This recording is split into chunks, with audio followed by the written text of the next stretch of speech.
dealing with how to be delivered from things. And most churches, the pastor always picks the sermon series. And so you get what he feels is important, what he feels is necessary for the church. But I love doing You Asked For It so much because it isn't up to me. I might decide the order, but it's up to you. The things that are on your mind, the things that are relevant to you, the things that you feel are important for you to know, you get the power. You also have the responsibility, right? I just have to answer the question. You guys have to come up with the questions. You have to look into yourselves and say, all right, this is something that I'm needing. This is an area of my life where I need guidance. This is an area of my life where this subject has been ignored. Or this person is just frustrating me so much that I don't know how to deal with the situation. And Mariah and I, our door is always open for anybody who wants to talk one-on-one. If there is something that needs to be dealt with more specifically, we love doing that with people. And but this is an excellent first question. How do I know when God is speaking to me so I can act according to His will? This is a question that is. We are going to have difficulty with this because there are so many competing voices. You don't have to be crazy to hear voices, right? You're probably crazy if you aren't hearing voices because our brains are just constantly firing off ideas, firing off evaluations, firing off judgments, firing off impressions. And was it Elijah who was in the cave? Or was it David? Terry, do you know? The still small voice. Was that Elijah or David? Or Samuel? Come on, all my Old Testament people. Elijah, that's what I was thinking too. Elijah's in this cave, and there's fire, and there's rain, and there's wind, and these are the competing sounds in the world. And they are loud, and they are in your face, and they are bold. And then, after all that is over, he is just wanting to hear God speak. And it wasn't in the rain. It wasn't in the wind. It wasn't in the flame. Elijah says it's this still, small voice. By comparison, your ability to hear God naturally is very low. Because there are so many other things competing. And there are so many things competing. It's not just like you've been fed lies by the media. That is the most obvious voice that there is. There are so many things that we are unaware of, our biases that we are just born with. We don't really want the truth. We want reassuring lies that what we already know is the truth. That's what we want. That's why I read a book called Hitmaker, okay? And it is a book about how to write hit songs. Because you guys know I'm a songwriter, right? I'm trying to get help writing sermons. And this author said, you want the message, you want the song, you want whatever you're creating to be familiar enough that people feel comfortable, but something unique enough that it differentiates itself from everything else. Because this is really what we want, something that isn't really that different than what we already think and know. And this is what leads us into groupthink. We go to places where we are surrounded by people who think the same as us, even if we're wrong. That's why I think about Christianity, not in terms of, well, my church all believes the same thing as I do. We have to look at the Bible. Does the Bible say what we believe? And if not, we need to change our beliefs. This is how we should look at other religions. Cults are crazy. And yet they amass groups of people. Because we just have a tendency to want to group up. We have biases upon biases. Just look into it. That's your homework. Look into the biases so that way you become aware. But then we also have our upbringing. Whenever I was young,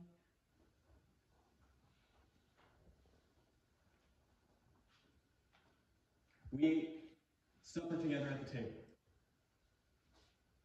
But Dad had the view of the TV. You know, it was a setup so that way. I know. I was going to get to that.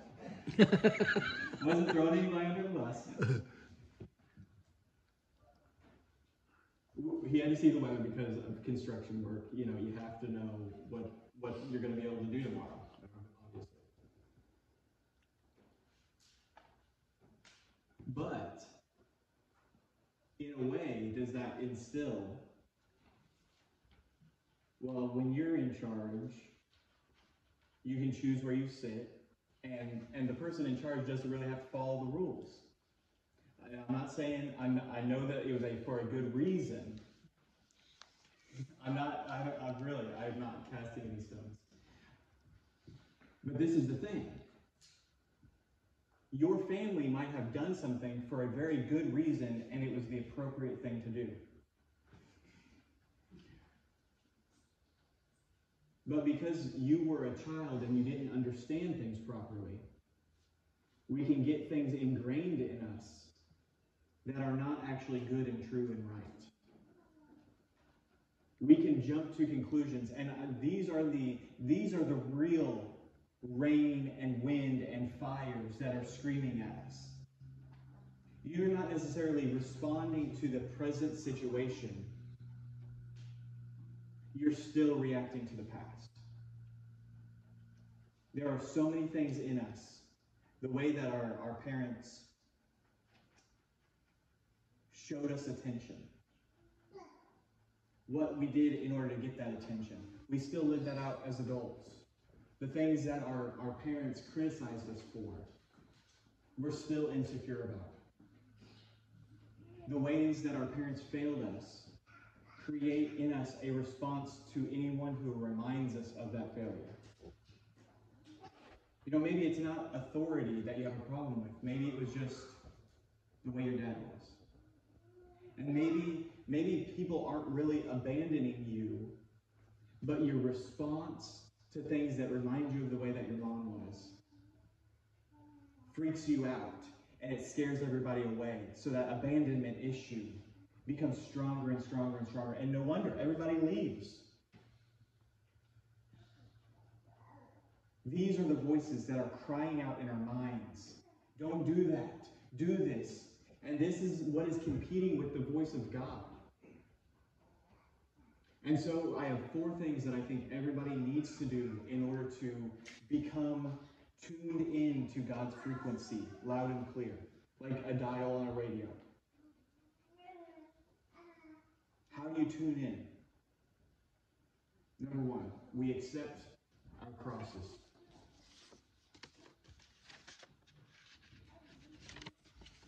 I'm going to tilt this a little bit more.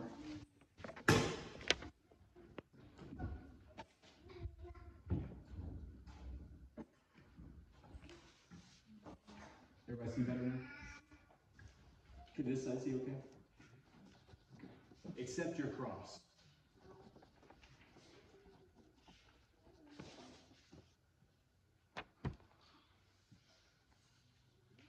The cross is suffering. The cross is death. The cross is pain. It is our hope. But we can't forget all of the things that the cross also represents. We can't represent that. We are not called to just,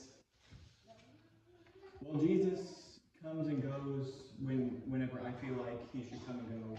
No, the truth is that Jesus is calling us to put to death all of those things that do not honor him in our lives. If you want God to speak to you, if you want to hear from God, the first thing you have to do is start to let those biases and that history die.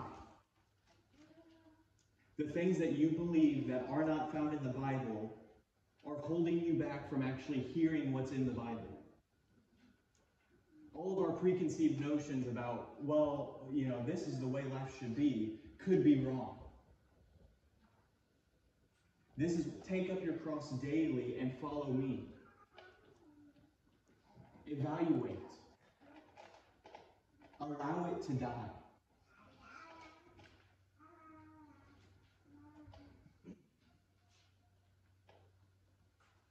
And our basic law of human nature, the most fundamental thing that is within us, that is flesh, is chase pleasure and avoid pain. Chase pleasure, avoid pain. You're going to want to listen to the voice that says, stop doing that hard thing. You're going to listen to the voice that says, you don't need to do that right now. You're going to listen to the voice that says, it's okay if you put this off. Anything that is within you that is saying, stop doing good things, is the voice of your flesh. And we like to blame Satan. Satan has a pretty easy job. Because there is so much within us that does not want God. Romans 8:7 says this, for the mind that is set on the flesh is hostile to God. For it does not submit to God's law. Indeed, it cannot. Our minds will not willingly submit to God's voice. Cannot. That's why over and over and over again it says, put your flesh to death.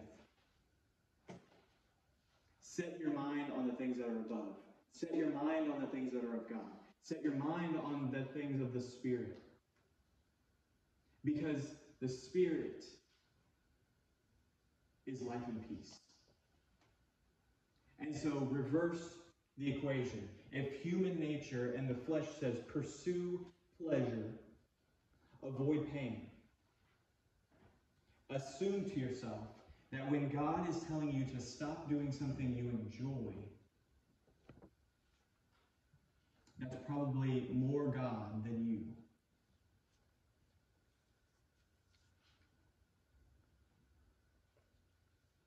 If the mind of the flesh is hostile to God, then our mind has to be saturated in the Word of God. Because we will not choose it on our own will. You want to know why the Bible is so hard to read? It's not because of the words, it's just because we don't want it.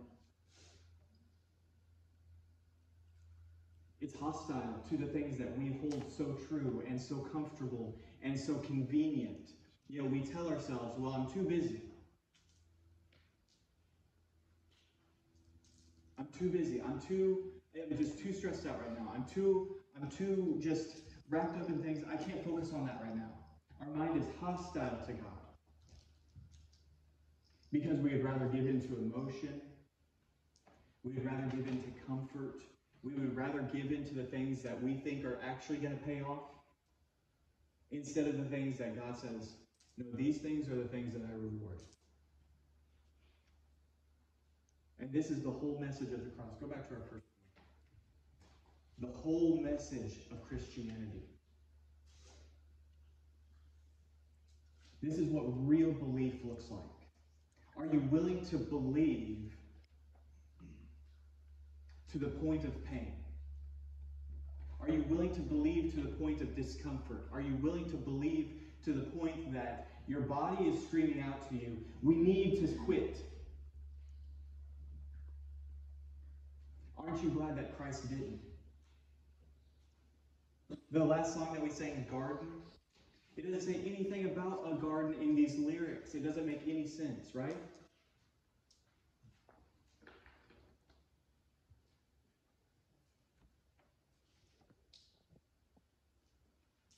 Won't you take this cup from me? Won't you take this cup from me? God, won't you take this cup from me? I don't want to have to deal with these things anymore. Why don't you just remove that person from my life? Why don't you just remove this struggle from my life? Why don't you just make things more convenient for me? God, fear has stolen all of my sleep. My anxieties are building up. If tomorrow means my death, I pray you'll save their souls with it. We put ourselves in the words of that song, but this is a song that is written based upon Jesus' prayer in the Garden of Gethsemane. That's why it's named Garden. Jesus didn't need God to say, go to the cross. He prayed, and he said, take this cup from me. If it's your will, take this cup from me. He already knew the plan. He didn't need an extra word from God to say, no, you're going to go ahead and do it. The events occurred, and Christ went along.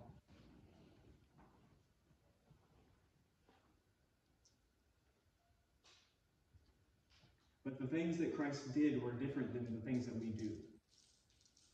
The thing that Christ did often was this.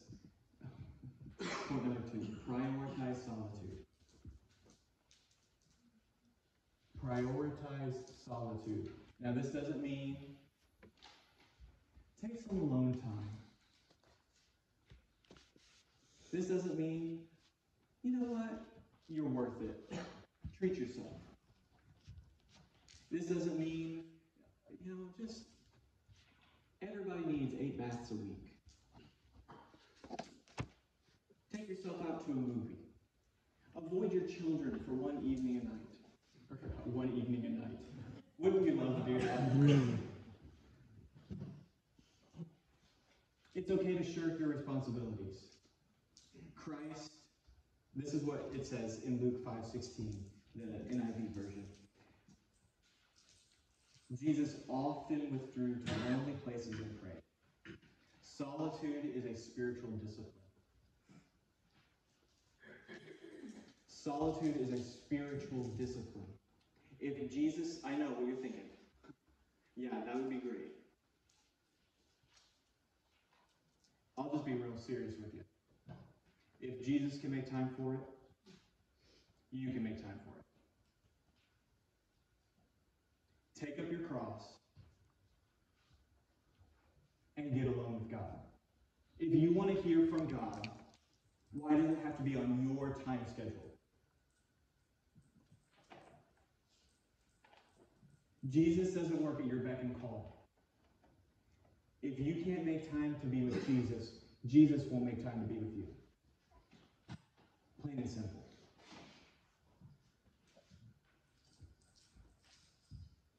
Jesus had crowds of people flocking to him all of the time. Heal me, heal me, heal me. Perform a miracle. Feed us. Teach us.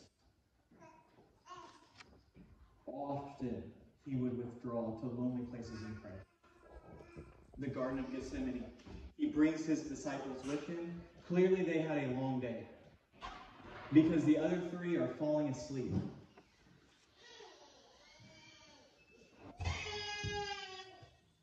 Jesus probably wanted to fall asleep as well. Who wants to face a difficult tomorrow without any sleep whatsoever? Jesus was up all night praying until the hour he says, all right, the hour's come. We got to get up. He didn't sleep that night. He prayed to the point of sweating blood. because he so wanted God to remove him from the situation.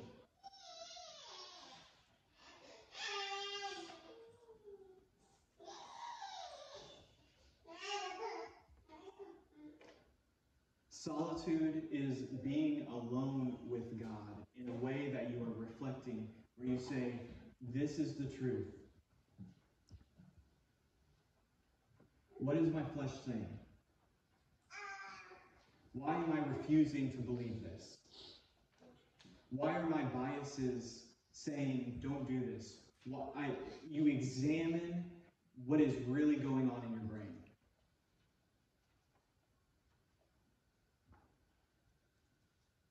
And if you think no one can understand what's really going on, if you don't think that Christ can understand what's going on, you don't want to hear from God. Plain and simple. If you have told yourself you have let the biases run amok, and you say no one understands, not even God, how dare you? God would love to speak to you. God would love to do the things that would make your life better and easier, but we are the stubborn ones.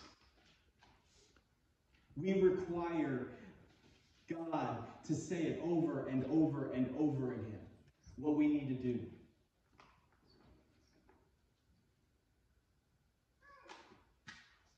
We don't necessarily need a specific word from God because we have a multitude of words from God right here.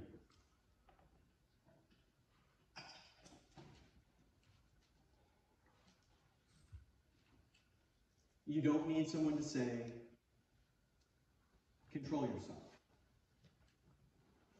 We need to practice it, but you don't need to be told it again and again and again. You don't need to be told, stop lying. You don't need to be told all these little things that we've been told since we were kids. Treat one another the way you want to be treated. This is the truth. Jesus said in Luke 16, one who is faithful in a very little will also be faithful in much, and one who is dishonest in a very little is also dishonest in much. If you want if you want to really get in touch with God, if you want to hear God more often in your day, if you want to be able to just live in complete connection with the voice of God,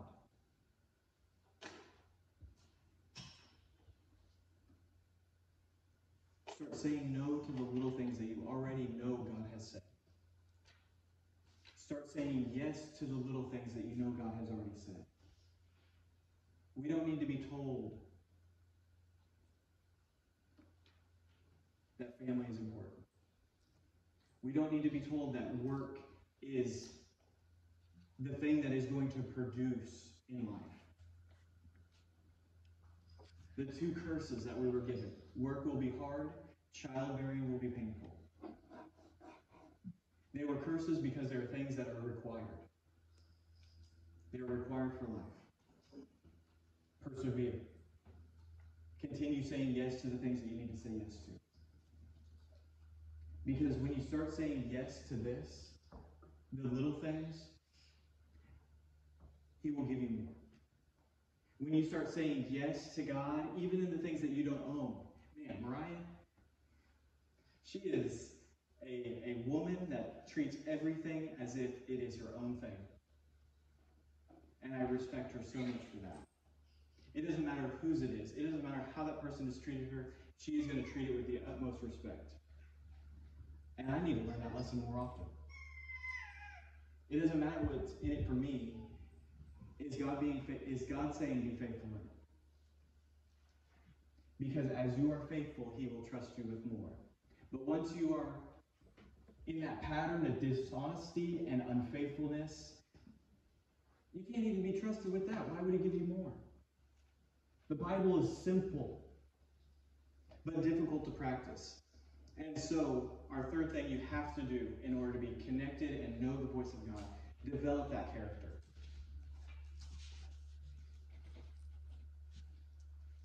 Develop the amount of integrity that it takes that regardless of the situation,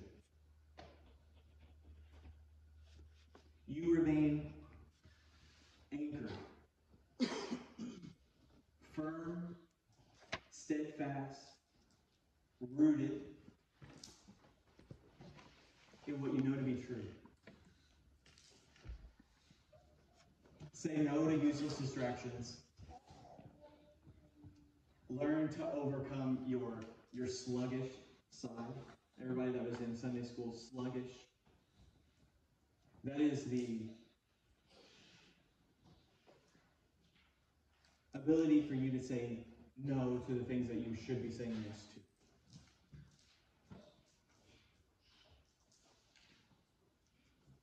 Character is benefiting. Character is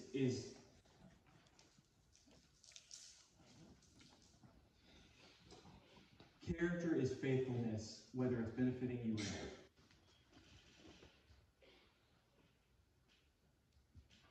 This is really where God starts. Because whenever God has created in you a strength of character, it doesn't matter where you go. People want to know, God, tell me which college to go to. God, tell me which career to go to. God, tell me who I'm supposed to marry. God, tell me all of these things. But the truth is, if you have the character that you should have, regardless of where you go to school, regardless of where you go to work, regardless of who you marry, you will be living out the will of God. You will be shining that light. You will be able to overcome all of the attempts that the devil has to distract people. This is what God is calling everyone to. Character. Even God, whenever he lists out the requirements for pastors and for elders and for deacons and deaconesses, the people who preside over his earthly body, what does he list out? Well, they need to be able to public speak well. They need to be able to make lots of money. They need to be able to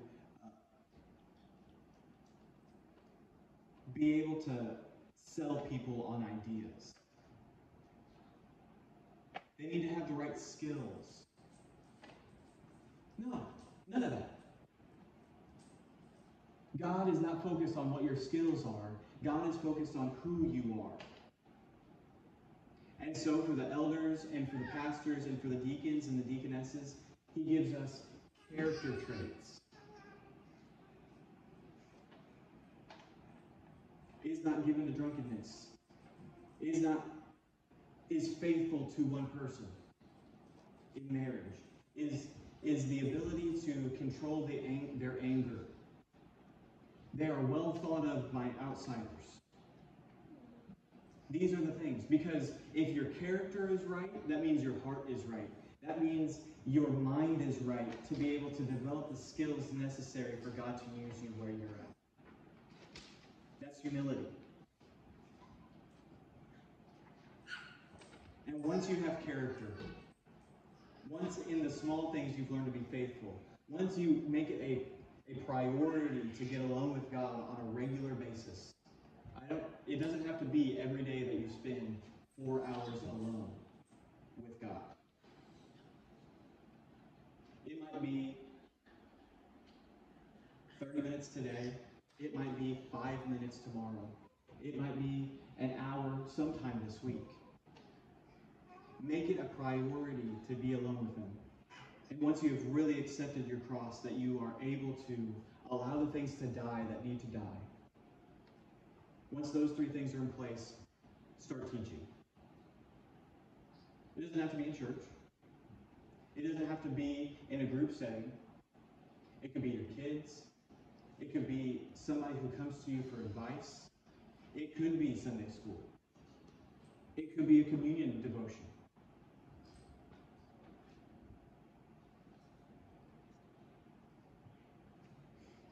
Did I not write it down?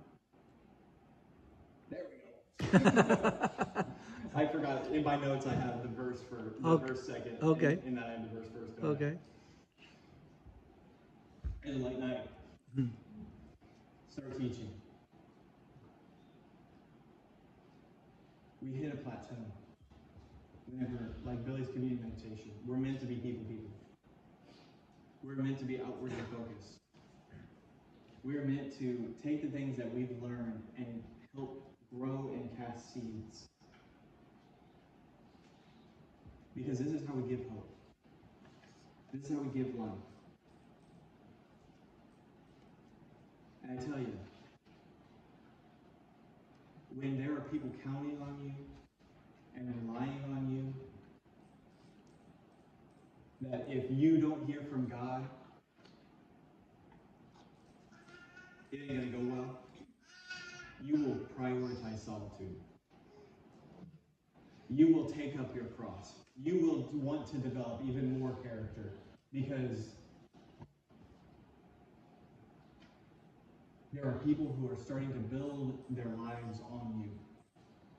Christ is the cornerstone, but he isn't the whole building. Christ is the cornerstone because it's the most important thing that we can build off of. But all of us are standing on the shoulders of giants.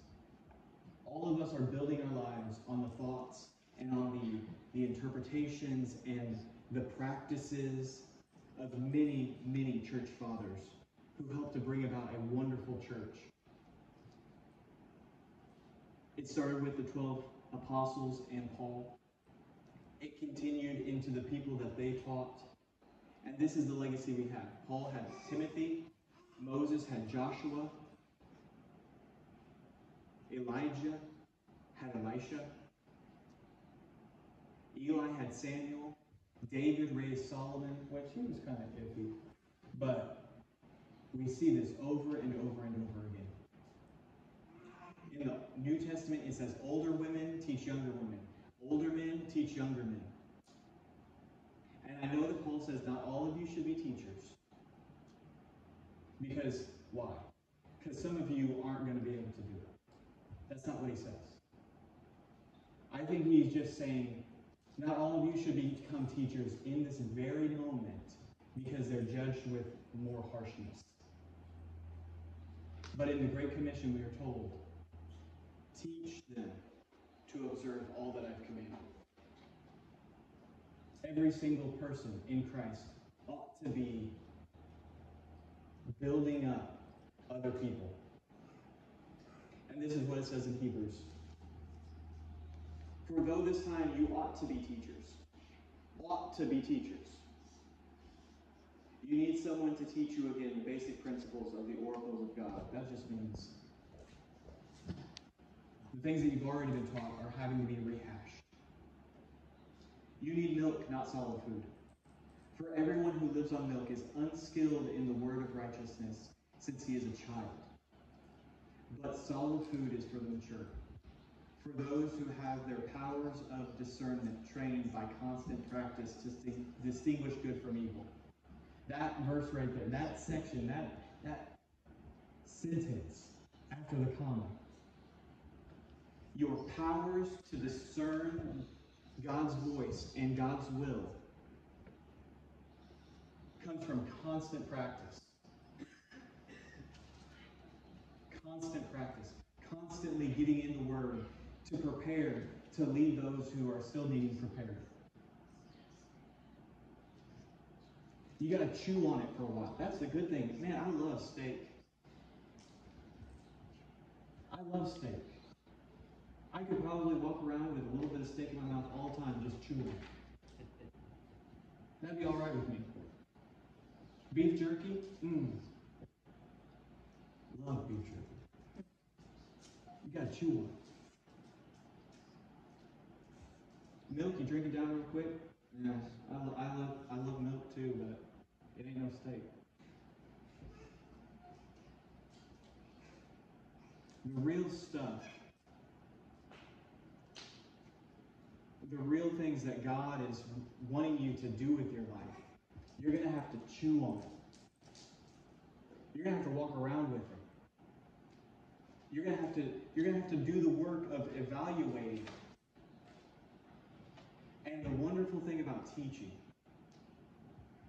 you get so much more. You get so much more. Adam's going to be teaching us next week, right? I knew that. I mean, I got that. You get to see whenever you're a student, all you have is your life. All you have is your experience. All you have is the way that you're processing the information. When you're a teacher, not only is it that you have to be dependent upon God to be able to teach properly, but it's wonderful to be able to see, like, okay, this is what someone else's life looks like. How can we start applying the Word of God to that situation? How can we start plugging them into God's will? What character traits do they need to develop? And then you start to see these patterns. You teach so many different people, you see patterns and you see the results of certain behaviors, and your whole life you've been seeing it one way. And then you start to see this giant perspective of humanity. It is eye-opening. Because we are stuck in our selfish little lens. Teaching is magnificent. Teaching is difficult. And you really get to see a perspective from God of, man, why won't they just start saying yes? Why don't they just start saying no? The real thing is, you know what God wants you to do. Most of the time, you just don't want to do it. Whenever people start relying on you, it humbles you. Because they'll start calling you out.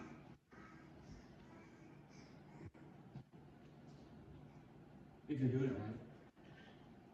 If you're really seeking God as you teach, God will put people in your life to say, hey man, I don't think you're doing this right. You're getting kind of arrogant.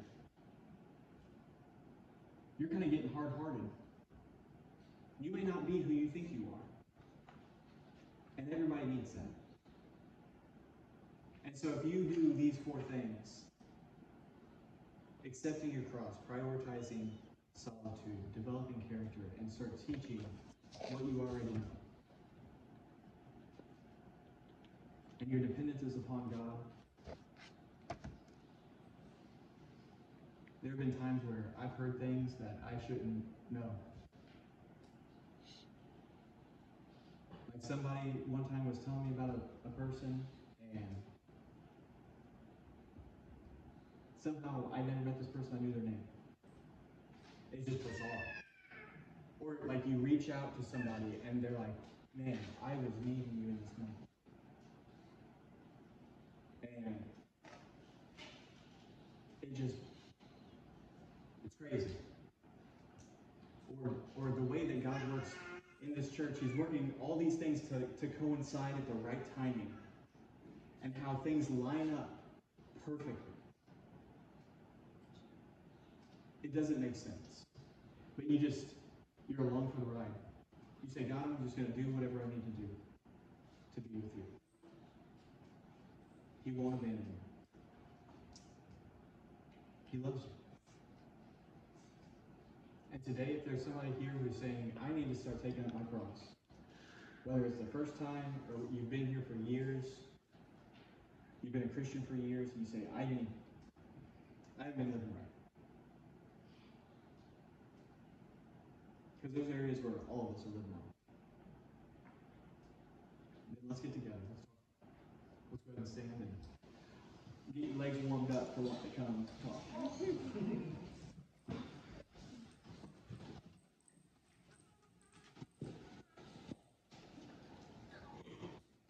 Now don't forget, guys, if you want to help, maybe just stack up the last 3 chairs on each side. I would leave this with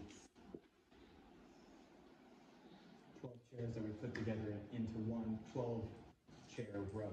We'll just have one section in the middle. I look forward to seeing what God does through each of you.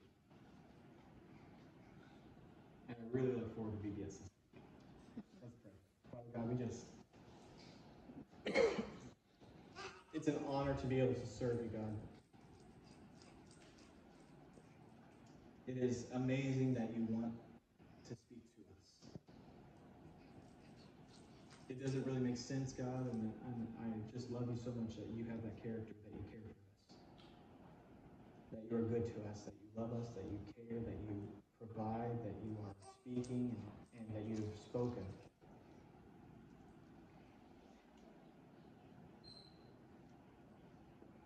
God, help us to be faithful in the little things. Help us to not neglect the little things. Help us to not just become so used to hearing those things that we think we're doing them, but we aren't. Open our eyes, open our hearts, rip off the callous. God, I pray that everyone here today will just turn wholeheartedly to